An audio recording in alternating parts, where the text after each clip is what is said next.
ከመንግስት ጋር መግባባት ተግባብቶ መስራት ያስፈልጋል።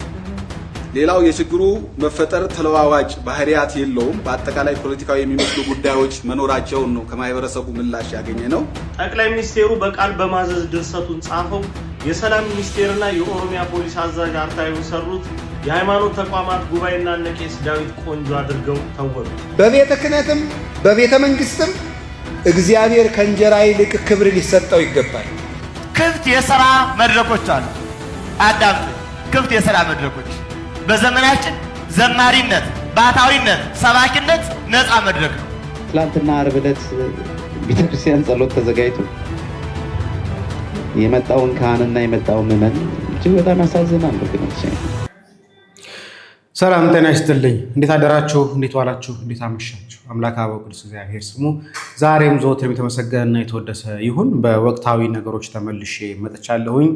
አንደኛው እንግዲህ ለትራምፕ ደብዳቤ ተጽፎለታል። እዛው አሜሪካ ካውንስል ውስጥ ካሉ አካላት ኢትዮጵያውያንም ጭምር ይሆኑ ማለት ነው ደብዳቤ ተጽፎላቸዋል። ደብዳቤው ምን ይመስላል የሚለውን ነገር ለማየት እንሞክራለን። ከዛ በተጨማሪ እንግዲህ ከሃይማኖት ተቋማት ጋር በነበረው ትናንትና መግለጫ ላይ እስቲ አንዳንድ ሰዎችን አበጥረን እንመልከታቸው ብዬ ስላሰብኩኝ ነው። መላከ ሰላም የሚለው ቄስ ዳዊትን እስቲ ዛሬ እናየዋለን። ከዛ በተጨማሪ በሆነ ጊዜ ላይ አቡነ ሳዊሮስ ተናገሩት ንግግር አለ። አባታችን አባ ገብረ ኪዳን በጣም ድንቅ የሆነ ሀሳብ አንስተዋል። ከዛ በተጨማሪ አሜሪካ ላይ ሰላማዊ ሰልፍ ነበረ፣ በተወሰነ መጠን የተደረገ ሰላማዊ ሰልፍ ነበረ። ዛሬ እነ ቀሲስ ሳሙኤል ያነሱትን ሀሳብ ለማየት እንሞክራለን። ስለዚህ እስከ ፍጻሜ ድረስ ተከታተሉ። አንዳንድ ነገሮቻችንን በፍጥነት በተቻለ መጠን ለመዳስ እንሞክራለን። እኔ በጣም ከገረመኝ ነገር መካከል ላይ ይሄ እንደምትመለከቱት ነው። እንግዲህ የግብፅ ሰማዕታት ሙዚየም ተዘጋጅቶላቸው እንደምትመለከቷቸው ይጎበኛል። ሰማዕትነታቸው ይከበራል፣ ይዘከራል። ኦፊሻል ነው። በቃ ምን እንደሆኑ ምን እንደተፈጠረ ምናምን ነገር እንደምትመለከቱት ግብፃውያን ይዘክሯቸዋል። የ21ዱ ሰማዕታት ሬሳቸውን አስመልሰው ፍልሰት አጽማቸው ተደርጎላቸው እንደምታያቸው በሙዚየም ውስጥ በመስታወት ተደርገው ይገኛሉ። እኔ በጣም የሚያሳዝነኝ ነገር ይሄ ነገር ነው። ይሄ አብይ የሚባለው ሰው መጀመሪያ አካባቢ እንደተመጣ አካባቢታችሁ ሰምታችሁ ከሆነ ግብፅ ያሉትን አጽመ ሰማዕታት እናመጣለን ብሎ ነበር። እንኳን አይደለም ግብፅ ያለውን አጽመ ሰማዕታት ሊያመጣልን ኢትዮጵያ ውስጥ ያሉ በሃይማኖታቸው ምክንያት እየተገደሉ ያሉትን እንኳን በሃይማኖት ምክንያት እንደተገደሉ እንኳን እየነገሩን አይደለም። የሚያሳዝነው ታዲያ የኛው አባቶች ኮቴ እንደ ኮቴ የኛው አባቶች የምንላቸው ጭምር ናቸው ይህን ነገር ከቨር እያደረጉ ያሉት። ሰማዕታትን እንደ ሰማዕት እንኳን ብለን እንዳናከብራቸው የሞቱት በሃይማኖታቸው ምክንያት አይደለም ብለናል። የሰማዕትነትን ክብር ሊነፍጓቸው ሲሉ መስቀል የያዙ ቆብ ያጠለቁ ቤተክርስቲያን ውስጥ እናገለግላለን የሚሉ አካላት የሰማዕታትን ክብርን እንኳን እንዳሰጣቸው እያደረጉ ነው ያሉት። አያሳዝንም? እስቲ እህታችን እንስማ። ዛሬም በአርሲ 3 ኦርቶዶክሳውያን ተገድለዋል። ከዚህ ሁሉ የሚገርመው በተገደሉ 4 ሰዓትና 3 ሰዓት ባልሞላቸው ጊዜ ውስጥ ተቀብረዋል። ለምን በዚህ ፍጥነት መቅበር ተፈለገ? መቼ ፍታት ተፈታላቸው? እግዚአብሔር ይወቀው። በ27 ከወሰዷቸው 16 ሰዎች መካከል አንደኛይቱ ነፍሰ ጡር ነበረች። ማህፀኗን ቀደው ልጇን አውጥተው እስከ መግደል ደርሰዋል። ታዲያ በዚህ ልክ የኦርቶዶክሳውያን መከራ ፍዳ በዝቶ የተለያየ አጀንዳ ልትሰጡን የምትሞክሩ ሰዎች ዘማሪ ቴዲ የቀሲስ እንትና አጀንዳ ሊሆኑን አይችሉም። አጀንዳችን አንዲት ቤተ ክርስቲያን ናት። አጀንዳችን አንቀይርም። እንደዚህ አይነት ቪዲዮዎችን እያስጠፉብን ስለሆነ ኮፒ ሊንክ አድርጉት። አደራ ቪዲዮ ስር እየገባችሁ የለቅሶ ኢሞጆ አታስቀምጡ። ያ አካውንቱን በእጅጉ ይጎዳል። ከዛ ይልቅ አትጽፉም፣ ጽሁፍ ጻፉ። ኢሞጆውን ተው ተባካችሁ። ምንም መልእክት ማስተላለፍ እየቻልኩ አይደለም። አካውንታችን እየተጎሳቆለ ነው በየጊዜው የሚገኘው። ኮፒ ሊንክ ከማድረግ ይህንን ቪዲዮ ጀምሩት። የሃይማኖት ተቋማት ጉባኤ አርሲ ምድር ላይ ሄጄ ተጉዤ ደርሼ መጥቻለሁ፣ ሄጄም ያየሁት ይህንን ነው ብሎ የሃይማኖት መሰረትነት የሌለው ግድያ እያለን ይገኛል። ሲጀምር ይህንን ጥያቄ ልጠይቅ። ልመጣ ነው ብለህ ነግራቸው ቀጠሮ አስይዘህ የተነጠፈ አልጋ፣ የተወለወለ ወንበር፣ የላመ የጣመ ምግብና መጠጥ ተዘጋጅቶ ጠብቆ የትኛውን ሪፖርት ነው የምታጠናክረው? ከፈቱልህ። ሲገደሉ ያለውን ቪዲዮ በደንብ አድርገው ይሄ ነው ብለው ገጣጥመው ነገሩ፣ አሳዩ። በሚታይ ነገር ላይ ተመልክተህ መጥተህ ነው ይህንን ሪፖርት ያቀረብከው። እቺ ነገር በነገራችሁ ላይ በደንብ እናቃታለን። ለዚህ ነው እኮ ጠቅላይ ሚኒስቴሩም ሆኑ ከንቲባዎች በተለያየ ጊዜ ተቋማትን ባልተጠበቀ እንግድነት የሚጎበኙት። የሆኑ ተቋማትን ጠቅላይ ሚኒስቴሩ ሊመጣ ነው ከተባሉ እንዴት አድርገው እንደሚያጸዳዱ፣ እንዴት ገጽታ እንደሚገነቡ የታወቀ ነው። የአካባቢው ሹመኞች እኮ ይህንን ሞት ክደውታል። ስለዚህ ምን እንዲያሳዩ ሄደ ነው አሁን ተመቶ የሃይማኖት መሰረትነት የሌለው ግድያ ነው የምትለን? በጣም የሚያስቅ ተቋም ነው በነገራችሁ ላይ ይሄ ተቋም። እርግጥ ያለን እምነት ወርዷል፣ ሞቷል። ከዚህ ቀደም ለማንና ለምን እንደሚሰራ ይህ ተቋም ግራ ገብቶናል ብለን በርካታ ነገሮች አቅርበን ነበር። የሃይማኖት ተቋማት ጉባኤ ሪፖርት በራሱ ሌላ ተጨማሪ ሪፖርት የሚያስፈልገው ምንም የእውነት መሰረትነትን ያልተከተለና ያልያዘ ሐሰት መሆኑን መናገር ወዳል። ለዚህ ደግሞ የተጻፈ በቪዲዮ የተቀረጸ ሳይሆን ያየነው ይበቃል። ሰው ከእስልምና ከወጣ ይገደላል ኡስታዝ? አዎ ይገደላል። እናመሰግናለን ወንድማችን ቴዶ። አንድ በሌላ ቪዲዮ መለሳለሁ እዚሁ ላይ የምናነሳው ጉዳይ ላይ በተለይ ደግሞ ይሄ ማነው ስሙ ያሬድ ከተባለው ሰው ጋር የምናነሳው ይኖራል። ደብል ፌስ ነው የሚባለው በነገራችን ላይ። እንደውም ስለ ያሬድ በኋላ እናነሳዋለን እንጂ ከሶስተኛ ፎቅ ብር አለ ከተባለ ከሶስተኛ ፎቅ እንኳን የሚዘል ነው ብሎ አስተዳዳሪዎች እስከሚናገሩ ድረስ የተናገሩለት ነገር ነው። ብር እስካለ ድረስ ሀብት እስከተሰጠው ድረስ የሚፈልገውን ነገር እስካገኘ ድረስ እንኳን አይደለም ይሄ ከሶስተኛ ፎቅ ላይ ይዘላል የተባለለት ሰው ነው ዳዊት። እንመለስበታለን። በሆነ ጊዜ ላይ አቡነ ሳዊሮስ እንዲህ ብሎ ነበር፣ ስማቸው። ከመንግስት ጋራ መግባባት ተግባብቶ መስራት ያስፈልጋል። ቃል በለዚያ ቤተክርስቲያኗን ማሻገር አንችልም። ደርግ ዘመን አሁን ወቅዱስ አቡነ ተክለ ሃይማኖት በዛን ጊዜ ቤተክርስቲያኗን ጠብቆ ነው ያሻገሯት። ከነበረው መንግስት ጋር በመነጋገር በመግባባት ጠብቋት ምንም ሳትሆን ሳስነኳት ጠብቆ ነው ያሻገሯት። ብፁዕ ቅዱስ አቡነ ጳውሎስም ቢሆኑ በተለይ በጣም ነው ሲታገሉ የነበረው። ቤተክርስቲያኒቷ መነካት የለባትም ምንም መሆን የለባትም በማለት በመግባባት ብዙ ጥቅም ለቤተክርስቲያን አስገኝቷል እና አሁንም ቢሆን በሰላማዊ መንገድ ተግባብቶ ቤተክርስቲያኗን ማስጠበቅ ያስፈልጋልና ከመንግስት ጋር መግባባት እንደ ኃጢአት። ስለዚህ አሁን ከመንግስት ጋር መግባባት እንደ ኃጢአት ሊቆጥሩት ይችላሉ እየተባለ ነው። ስለዚህ አሁን ከመንግስት ጋር እየተግባቡ ያሉት ኦርቶዶክሳውያንን በመግደል ነው። ከመንግስት ጋር እየተሞዳሞዱ ያሉት በእንደዚህ አይነት ሁኔታ ውስጥ ነው። እኔ አንድ ሁለት ነገሮች ብቻ ለማየት ልሞክር። አንደኛው እንዳልኳችሁ ለትራምፕ የገባው ደብዳቤ ነው። አምሳሉ ካሳው ይባላሉ። የአሮራ ሲቲ ካውንስል ሜምበር ናቸው። እንደምታዩት እንግዲህ ፐብሊክ ስቴትመንት ጽፈዋል። ከዚህ በተጨማሪ ከዶናልድ ትራምፕ ጋር በተለይ አድቫይዘሩ ጋር ተነጋግረዋል፣ ኮንታክት አድርገዋል። በተለይ አቴንሽናቸውን ወደ ኢትዮጵያ እንዲያደርጉ ኢትዮጵያ ላይ ደግሞ በተለይ ኢትዮጵያና የኤርትራን ጉዳይ እንዲሁም ደግሞ አርሲ ዞን ላይ እየተደረገ ያለውን ማስኪሊንግን በተመለከተ በኢትዮጵያ ኦርቶዶክስ ተዋሕዶ ቤተክርስቲያን ላይ እና ዘር ላይ ብሔር ላይ አተኩረው ኦርቶዶክሳውያን እየገደሉ ያሉትን በተመለከተ አቴንሽን ሰጥቶ እልባት እንዲያመጣ በተለይ ከዶናልድ ትራምፕ አማካሪ ጋር በተገናኘ በሰፊው ሀሳብ አንስተዋል። እንግዲህ አምሳሉ ካሳው በጣም ከልብ እናመሰግናለን። ይኸው እንደምታዩት ደብዳቤው በግልጽ የተቀመጠ ነገር ስለሆነ ማለት ነው። ትናንትና ወደ ምሽት አካባቢ ነው ፖስት ተደረገው። ከዛ በስራ አልሰራሁላችሁ ነው። እንግዲህ እኚህ አባት እንደዚህ ብለዋል። አንድ የአባታችን የአባ ገብረ ኪዳን ቪዲዮ ላሳያችሁና ወደዚህ ሰውዬ ልምጣ። በቤተ ክህነትም በቤተ መንግስትም እግዚአብሔር ከእንጀራ ይልቅ ክብር ሊሰጠው ይገባል። እንጀራ ሲያልፍ የሚቀረን እግዚአብሔር ነው። እሱም ብሏል የዮሐንስ ወንጌል ምዕራፍ 6 ቁጥር 25 ላይ ሲናገር ተገበሩን ከሳኮ ለመብል ኃላፊ አላ ለመብል ዘይነብር ለሕይወት ዘላለም ዘይወክሙ ወልደ እጓለ እመሕያው ለሚጠፋ መብል አትድከሙ የሰው ልጅ ለሚሰጣችሁ የዘላለም ሕይወትን ለሚያድል ለሕይወት እንጀራ ድከሙ እንጂ ብሏል። ከእንጀራ እግዚአብሔር ይቀድማል በሉላችሁ። አቤት ከእንጀራ በገንዘብ ሰው የምትሸጡ በገንዘብ ድሃ የምታስለቅሱ ሰው ሽጣችሁ ሀብት የምታከማችሁ በሰው ደም ቤት የምትሰሩ ሁሉ በመምህር አምላክ ከእንጀራ እግዚአብሔር ይቀድማል። እግዚአብሔርን እዩት። ይሄ እንጀራ አንቆ ይገላችኋል።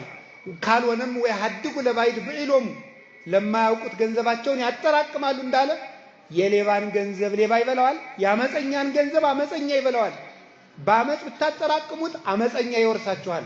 እናንተ ግን ከለፋችሁበት አንዳች አትቀምሱም። አንተ ሰነፍ በዚህች ሌሊት ነፍስን ከስጋው ለይቶ ይወስደዋል ብሎ እንደተናገረ ከእንጀራ እግዚአብሔር ይቀድማል። ከቃሉ ጋር ናችሁ? ከእንጀራ ምን ይቀድማል? እግዚአብሔር ይቀድማል። ቤተ ክህነት ውስጥ ቁጭ ብላችሁ እንጀራችሁን ለማብሰል ብላችሁ ሰማዕታትን የካዳችሁ ቤተ ክርስቲያን ውስጥ ተቀምጣችሁ የእግዚአብሔርን ክብር ርቃችሁ የመንግስትን ክብር የፈለጋችሁ ከእንጀራችሁ ይልቅ እግዚአብሔር ይከብራል። ቴዶ ከማንሳት በፊት እኔ ላንሳ። እንግዲህ በአርሲ ሰማዕታት ላይ የተሳለቁ ሰዎች አሉ። በገንዘብ ካየ ከፎቅ ይዘላል የተባለለት ሰው ነው። በተለይ ዳዊት ያሬድ የሚባለው ሰው ማለት ነው። ይሄ በፎቶ ላይ የምትመለከቱ ሰው በአርሲ ኦርቶዶክሳውያን ግድያ ላይ አጣሪ ኮሚቴ ሰብሳቢ በመሆን የሐሰት ሪፖርት በማቅረብ የንጹሐን ሞት የተሳለቀው ዳዊት ያሬድ ከሞላ ሌብነቱ ከሃድነቱ ጥቂቱን እንሆ ተብሎ ተዘርዝሯል። አንደኛው ገንዘብ ካየ ከውስጠኛ ፎቅ ይዘላል የተባለ ምክንያት ላይ የቤተክርስቲያን አስተዳዳሪ የነበረ ሰው ነው። ስለሱ የተናገረው ንግግር ነው። ገንዘብ ካየ ከውስጠኛ ፎቅ ቢሆን ይዘላል። እንኳን አይደለም ሃይማኖት ይቅርና እንኳን አይደለም የቅዱሳን ስማት ይቅርና እንኳን አይደለም የኦርቶዶክሳውያን ግድያ ይቅርና የራሱ ህይወትም ላይ ያሰጋው ይችላል። ብር ካየ ማለት ነው። መርህ አልባ ከመሆኑ የተነሳ ደብል ስታንዳርድ ደብል ፌስ ይባላል። ብር ባለበት ፊቱ ይዞራል። አዲስ አበባ ሀገረ ስብከት ላይ ብር ካየ ማንንም ከመሸጥ ወደኋላ አይልም። እነ ሊቀ ሊቃውንት ስሙር አላምረውን ከሚሰብኩበት ስብከት ያባረረ ሰው ነው። ይሄ ሰው እንዳይሰብኩ አድርጎ ያስቀመጠ ነው። ሙሉ ጽሑፉን አስቀምጠላችሁ አላምሩት እንዳላደክማችሁ ነው። ይሄ እያነበብኩላችሁ በልማት ጉብኝት ስም ለአስተዳዳሪዎች ብር መስጠት የኮቴ እያለ ብር መስጠት አዲስ አበባ ጀምሮ ይሄ ሰው በየደብራቱ እየጠራ ለአስተዳዳሪዎች የእጅ የእግር እያለ መክፈል የጀመረ ሰው ይህ ሰው ነው። መላከ ሰላም ኮቴን ለኮት መላከ ሰላም ይህ ሰው ነው። አዲስ አበባ ሀገረ ስብከት ሲመጣም የተጨበጨበለት አሁን ደግሞ የስብከተ ወንጌል ዋና ኃላፊ ተደርጎ ሲጨበጨበለት ፌስቡክ ላይ ሲወራለት ጀግና መጣ ሲባለት የነበረው ሰው ይህ ሰው። ይህ ሰው ታዲያ ብር ኪሱ ሲገባለት ብር እጁ ላይ ሲደረግለት ወዲያውኑ ክብልል ያለ ሰውም ይህ ሰው። እንዲህ አይነት ሰዎች ናቸው አሁን ስልጣኑን የያዙት ኃላፊነቱን የያዙት። ስብከተ ወንጌል ላይ አሁን ምን ብሎ ሊያስተምር እንደሆነ አላውቅም። ሰማዕትነት ክብር ነው ብሎ ሊያስተምር ይችላል ይሄ ሰው። ሰማዕታትን እየገፋ ሰማዕታት አይደሉም ብሎ እየዋሸ በሃይማኖታቸው ምክንያት በክራቸው ምክንያት እየተገደሉ እንደሆነ ያወቀ እንዴት ነው አሁን የተመልሶ መጥቶ ሰማዕትነት ክብር ነው ብሎ ሊያስተምር የሚችለው? እንዴት ነው ሰማዕትነት እኮ የክርስቶስ ሙሽሮች ናቸው ብሎ ሊናገር የሚችለው? እንዴት ነው ሰማዕትነት እኮ 30 60 መቶ የተባለው ለሰማዕታት ክብር ነው የሚተረጎመው? ቤታችን 100 ፍሬ ማፍራት ሰማዕትነት ነው ብሎ እንዴት ነው የሚናገረው? አሁን ይሄ ሰው ብር እንዲህ የሚያገላብጠው የሚያላውሰው ሰው እንዴት ብሎ ነው ስለ ሰማዕታት ክብር በስብከተ ወንጌል ኃላፊነቱ የሚናገረው? እንዴትስ ነው ስልጠና የሚሰጠው? አጽመ ሰማዕታት ይፋረደናል። በነገራችን ላይ አጽመ ሰማዕታት ይፋረደናል። እውነቴን ነው የምላችሁ። በነገራችን ላይ ይሄ ግቢ ጉባኤ ይሄ መስቀል ሲሰጠኝ እኔ ቤተክርስቲያን ባታገለግልበት አጽመ ሰማዕታት ይውጋህ ተብሎ ይሰጠኝ መድኃኔዓለም የሚያውቀው።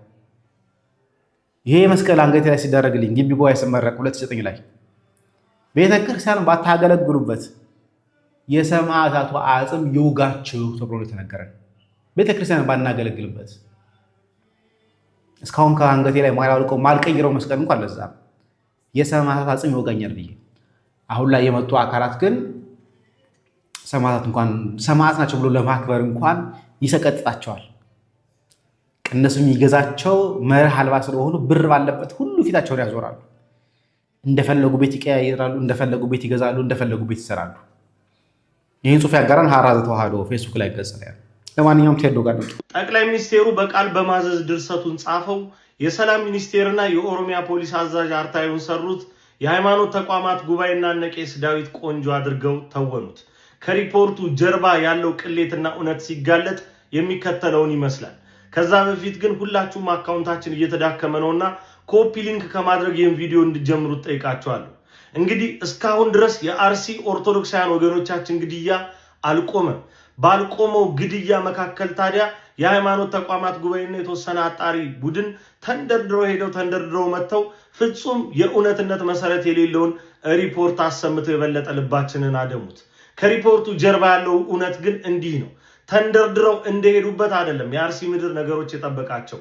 ገና ሲደርሱ ከጠቅላይ ሚኒስቴር በተሰጠ አቅጣጫ መሰረት ስትመለሱ በፍጹም የሃይማኖት መሰረትነት የሌለው ጥቃት መሆኑን እንድትዘግቡ ሪፖርታችሁ ይሁን ተብለው ገና ሳያዩ በተሰጣቸው አቅጣጫ ብቻ እንዲመለሱ ተደረጉ። ታዲያ እዛ ደርሰው ብዙ መዟዟር አልተጠበቀባቸውም። ጉዳት ያለባቸውን ቦታዎች በፍጹም ሄደው አላዩአቸውም። ይልቁኑ አንድ አዳራሽ ውስጥ ለሌላ ስብሰባ የተገኙ ሰዎችን አመካክረን ሰማን ብለው ይህንን ሪፖርት ይዘው ተንደርድረው መጡ። ታዲያ ሪፖርቱን ይዘው ሲመጡ ከማቅረባቸው በፊት ያላመናቸው ጠቅላይ ሚኒስቴር 2 ተጨማሪ አራሚዎችን ላከ። የኦሮሚያ ፖሊስ አዛዥና የሰላም ሚኒስቴር ከዛ ወደ ሃይማኖት ተቋማት ጉባኤ ሄደው የታለ ሪፖርቱ አምጡ አሏቸው። ተመለከቱ። ታጣቂ የሚል ጽሑፍ አለበት። ይህንን ታጣቂ የሚል ለምን አደረጋችሁ? በሉ ቀይሩ፣ ፋኖና ሸኔ ብላችሁ ተኩት አሏቸው። ያንን ተክተው አነበቡልን። የሆነው ታሪክ ይሄ ነው። በነገራችሁ ላይ የሃይማኖት ተቋማት ጉባኤን በተመለከተ ተስፋ ከቆረጥንበት ቆይተናል። የኦርቶዶክሳውያን ጥቃት ላይ እየተከታተለ ጥላሸት መቀባት ስራው ነው። ከዝንብ ማር አይጠበቅም። ከዚህ ቀደም በቅበት ኦርቶዶክሳውያን ጉዳይ ያመጣው ሪፖርት ወይም ዳስሽ አጥንቻ አምጥቻ ያለው ጽሑፍ እስካሁን ድረስ ስድባችን ሆኖ መተተኞች እየተባልን የምንሰደብበት ነው። ሌላው ደግሞ እነ ቄስ ዳዊትን በተመለከተ የጠቅላይ ቤተ ክህነት ጡረተኞች ለሆዳቸው ያደሩ መሆናቸው ግልጽ ነው።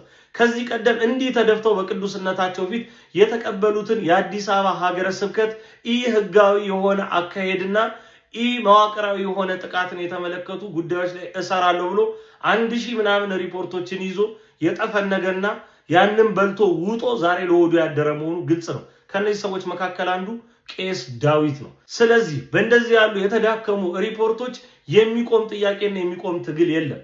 አሁንም ድረስ ቅድስት ቤተክርስቲያናችን በዚህ ያህል ደረጃ እየተነካችና እየተወረረች እኛ በእናንተ ሪፖርት ተዳክመን እንዲሆነ ነገሩ ብለን የምንተው አይደለም።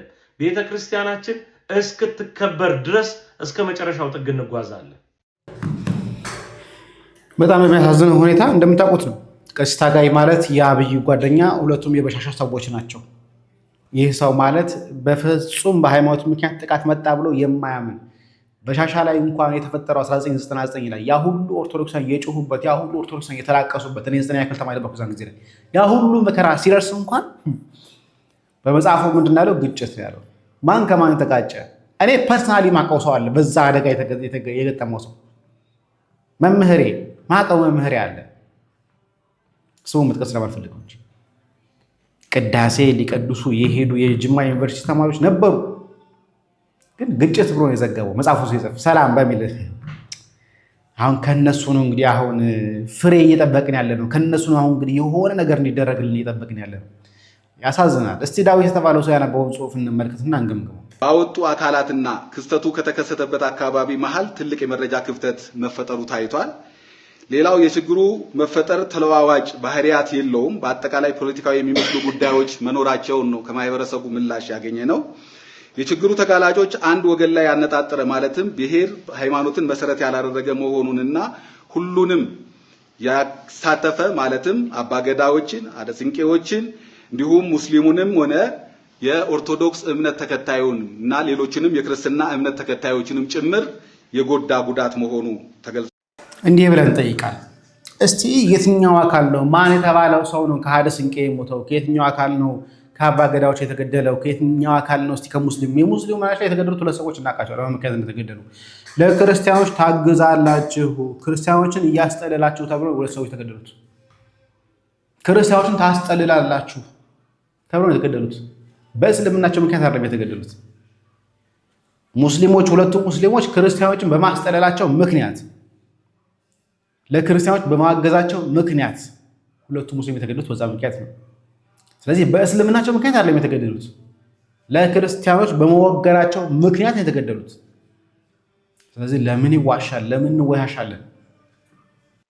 ሶልናል ማጠቃለያው ሐሳብ ላይ አጥኚ ቡድኑ በ4 ወረዳዎች በመንቀሳቀስና እውነታውን ለባለድርሻ አካላት ለማቅረብ ስራውን የጀመረ ሲሆን በ4 ወረዳዎች ባስቀመጠው የጥናት እቅድ መሰረት ተግባራዊ ስራውን ያከናወነ በመሆኑ ጥቅል ዝርዝር ሁኔታዎች ማለትም የሟች ማንነት፣ የአሟሟት ሁኔታ፣ ብዛታቸው፣ የሃይማኖት ስብጥሩ ወዘተ በቀጣይ በጥናት የሚካተቱና የቀሩትን ወረዳዎችን ባማከለ መልኩ የሚያቀርብ መሆኑን እየገለጽን አሁን ካለው ሁኔታ አንጻር ለተጎጂ ማህበረሰብ የሰብአዊ ድጋፍ የሁሉንም ማህበረሰብ ርብርብ የሚፈልግ መሆኑን በአንክሮ እየገለጽን የመንግስት ጸጥታ ኃይል አሁን ባየነው 2 ወረዳዎች መነሻ ወይ ማለት በ4 ወረዳዎች መነሻ ማህበረሰቡ ተረጋግቶ የዕለት ተዕለት ኑሮውን መኖር ይችል ዘንድ ትኩረት መስጠት እንዳለበት ሁሉ በሌሎችም ወረዳዎች አጠናክሮ የሚቀጥል መሆኑን እምነታችን የጸና ቢሆንም የአጥኚ ቡድንም የቀሩትን ወረዳዎች በአጭር ጊዜ ውስጥ በመከታተል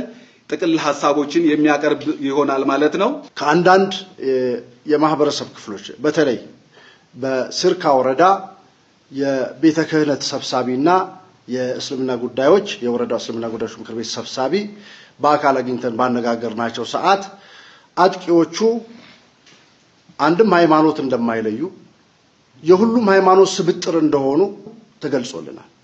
ሃይማኖታዊ ትንኮሳ ወይንም ልዩነት እንደሌለ ህዝቡ እንደ ጥንቱ ሁሉ አብሮነቱን ጠብቆ እንዳለ ተሰብስቦ አብሮ ሲወያይ እንደደረስንበት ባየነው መሰረት አያሳዝናችሁም? ከዚህ ሼህ እውነቱን ስትፈልጉ መፈለጋችን በራሱ ከአካባቢያቸው ለቀው ከወጡ እንኳን ስንት ጊዜያቸው ከቀበሌ ወጥተው እንኳን ወደ መሃል ከሰፈሩ ስንት ጊዜያቸው በባህታባቸው ምክንያት እየተገደሉ እንደሆነ እንኳን በማስረጃ እያቀረብን የሚቀበሩት ሙሉ አጠቃላይ ቤተሰብ እየተቀበሩ እያየን የትኛውም የፕሮቴስታንት አካል አልሞተም። የትኛውም እስካሁን መግለጫ አውጡ ነበር። የትኛውም ሙስሊም አልሞተም። የሞቱት 2 ሙስሊሞችም ክርስቲያኖችን በማገዛቸው ምክንያት ነው። ካቶሊኮች አልሞቱም። ካቶሊክ የሞተባት ሐረር ላይ ነበር። እሱንም መግለጫ አውጥታለች። ሀደን ስንቄ እንዳትል ምናምን እንዳትል ምንም እንዳትል አልሞተባቸውም። እስካሁን ድረስ እየተቀበሩ ያሉት እነኚህ ሁሉም ሞት የተባሉት ቤተክርስቲያን ውስጥ እየተቀበሩ ያሉት ሁሉም ቀብራቸው የተፈጸመው ቤተክርስቲያን ውስጥ። ግን የሃይማኖት ተቋማት ተወካዮች በሚል ስብስብ የዋሃብያ ስብስብ ጥርቅም የኛዎቹም ዋሃብያ ከዋሃብያ የተናነሱም እንዲህ እያሉ ያሉት መሃልም ይሁን የእምነት አባቶቹ መሃል ልዩነት እንደሌለ አረጋግጠን መምጣታችንን ህዝብ እንዲያውቅ ይፋ ለማድረግ ነውና በአጭሩ የተመለከተው ይሄን ይመስላል። ክፍት የሥራ መድረኮች አሉ። አዳምጡኝ። ክፍት የሥራ መድረኮች በዘመናችን ዘማሪነት፣ ባታዊነት፣ ሰባኪነት ነፃ መድረክ ነው። ማንም ተነስቶ ያለ አንተ ለኔ ካለ ዘማሪን ተና ይሆን የለ ይሆናል። ማንም ተነስቶ የእግዚአብሔር ቤተሰቦች ካለ ሰባኪን ተና ይሆናል። ማንም ተነስቶ ጎርነ ስማ ወገን ስማ ካለ ባታዊን ተና ይሆናል። እኛ መለያ የለን፣ መነዳት ነው። የመጣው ሲንደን፣ የመጣው ሲያፈርሰን፣ የመጣው ሲያሳጣን፣ ከድነት ሲለየን እኛ መንጋ ሆነ የተሰራው ለምንድን ነው? በጣም ይቅርታ። እንዴት ብሎ መመርመሩ ያቃተው እንኳን የውስጥ የውጭ የውስጡ ራሱ መነዳት ችግሮች የበዙብን ያለው። ባህታዊ ማለት የመነነ ብቻ ሳይሆን በትሩፋቱ የደከመ ምን አይነት ትሩፋት? በምግባር በህሊና በጸሎት በሰይድና በቆይ በአጠቃላይ ስራ ድካም በሚባለው ሁሉ የተጋደለ ፍጹም ተጋዳይ መናኝ ማለት ነው። ባህታዊ ማለት ረድቶ ነው የሚመንነው የሚበዘጋው። በመጨረሻም በዚህ ውስጥ በብሂለ እንሳን እኔ ከሁሉ አንሳለሁ የሚል አሁን እየተቸገርን ያለ ነው። ሁሉም ብድግ ብሎ እኔ አውቅላታለሁ፣ ሁሉም ብድግ ብሎ እኔ ነኝ ለቤተ ክርስቲያን እያልን የተቸገርን ያለ ነው። አሁን ሳዊሮስ እየሰበሰባቸው ያሉ አካላት ቤተክርስቲያን የሚያጠፉ እንጂ ቤተክርስቲያን የማይደግፉ እንደሆነ እናውቃቸዋለን።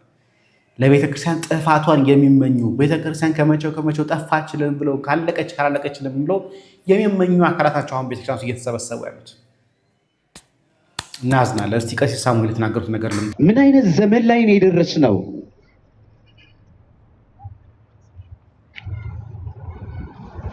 በዋሽንግተን ዲሲ እና አካባቢ ላይ ሺሄስ አደባባይ ላይ ነው። ሺሄስ ሌላም ነገር ይባል። ትላንትና ዓርብ ዕለት ቤተክርስቲያን ጸሎት ተዘጋጅቶ የመጣውን ካህንና የመጣውን ምዕመን እጅግ በጣም ያሳዝናሉ። ግን አንድ ታዋቂና ዝነኛ ሰው ሞተ ቢባል ተተርመታ የለውም። ካህኑም ለታይታ ይሰለፋል፣ ምዕመኑም እንደዛው። እነዚህ ዘመድ የላቸውማ አናቃቸውማ አላየናቸውማ ምናችንም አይደሉማ አይደል?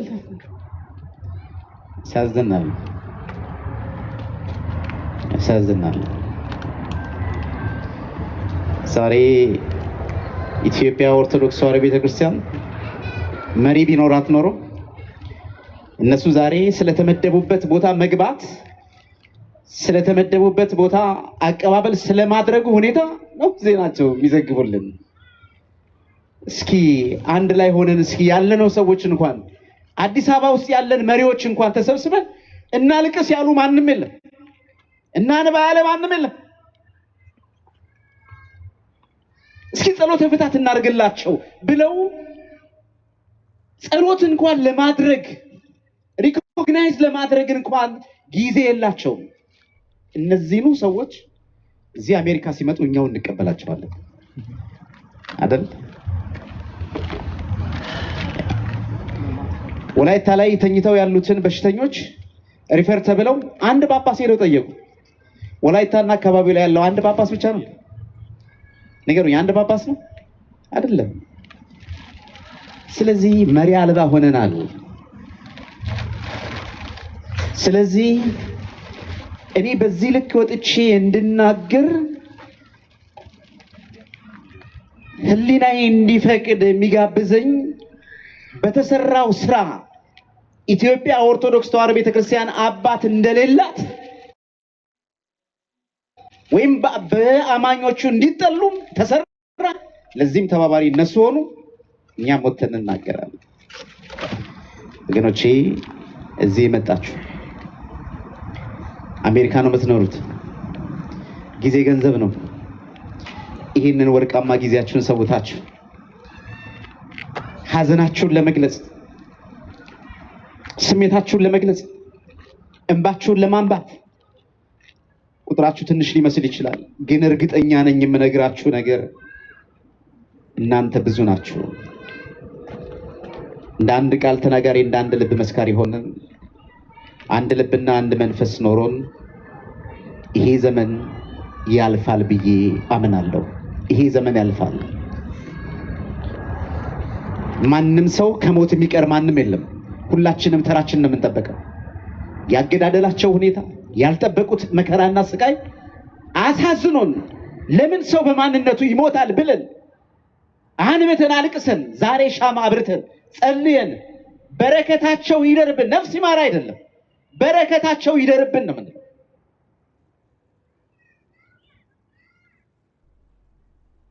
ይመሩን ዘንድ መስቀል የጨበጡት ሞትን ፈርተው እድሜያቸውን ለማርዘም ብለው ሞተዋል ወገኖቻችንን ብለው ለመናገር አፈሩ። እኛ የተዋሕዶ ልጆች ነገ እንሙት ዛሬ እንሙት አናውቀውም። በዚህ ጊዜ ግን እውነትን ተናግረን ግን እናልፋለን። የእነዚህን የደጋግ ንጹሃን ኢነሰንት ፒፕል በእውነት በረከታቸው ይደርብን፣ ለቤተሰባቸው መጽናናትን ያድልልን። የቆሰሉትን ቁስለኞች የምናመልከው ደጉ ሳምራዊ በቆሰለው ቁስል ላይ ዘይት አፍሶ መፈወስ የሚቻለው ጌታ አባት እግዚአብሔር ቁስላቸውን ያድርቅልን። እስኪ አሜን በሉ። ድገሙት አንዴ። እግዚአብሔር ሁላችንን የሚጠብቀን፣ ሀገራችን ኢትዮጵያ ሰላም ያርግልን። ይህ ደም እንደፈሰሰ እየፈሰሰ እንዳለ አይቀጥልም። እግዚአብሔር ጣቱን ባነሳ ሰዓት ማኔል ቴቄል ፋሬስ በሚዛን ተመዘህ ቀለህም ተገኘህ የሚለውን በአደባባይ የምናውጅበት ቀን ሩቅ አይደለም፣ ቅርብ ነውና እግዚአብሔር አምላክ በእውነት ለእናንተ በረከቱን ረድኤቱን ያድላችሁ። ከሰማዕታቱ በረከት ረድኤት እግዚአብሔር ያሳትፈን። እግዚአብሔር ይስጥልን። እግዚአብሔር ያክብርልን።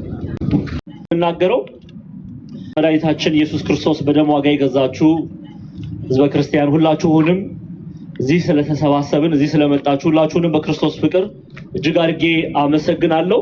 አጭር ንግግር ነው የምናገረው። እንግዲህ ብዙዎች እዚህ ህብረት ውስጥ የሉም። አባት ተብለው ሽማግሌ ተብለው ከዚህ ህብረት ውስጥ እያየናቸው አይደለም። የአማንን ቪዲዮ እንመለስበት ረጅም ስለሚሆን ሁለተኛ ቪዲዮ ላይ ወይ ደግሞ ከሰዓት በኋላ የሚኖር ቪዲዮ ላይ ለመስራት ሞክራለሁኝ። የሆነ ሆኖ አባቶቻችን ዝም ብለዋል። የቤተክርስቲያን ብር እየጋጡ ያሉ፣ የቤተክርስቲያን ብር እየበሉ ያሉ፣ መተዳደሪያቸው የቤተክርስቲያን ሀብት ያደረጉ ሰዎች ቤተክርስቲያን ላይ እየመጣባት ያለው መከራ ፌስ እያደረገችው ያለ መከራ ከመናቅ ይልቅ ዝም ብለዋል። እግዚአብሔር ጊዜ ያለው በነገራችን ላይ ይፈርዳል። እግዚአብሔር የሚያጋልጥበትም ጊዜ አለ። እሱንም ተስፋ እናደርጋለን። ግን እመኑኝ ይህ ነገር ሲፈጸም የምናዋርድበት ጊዜ ግን ይኖራል።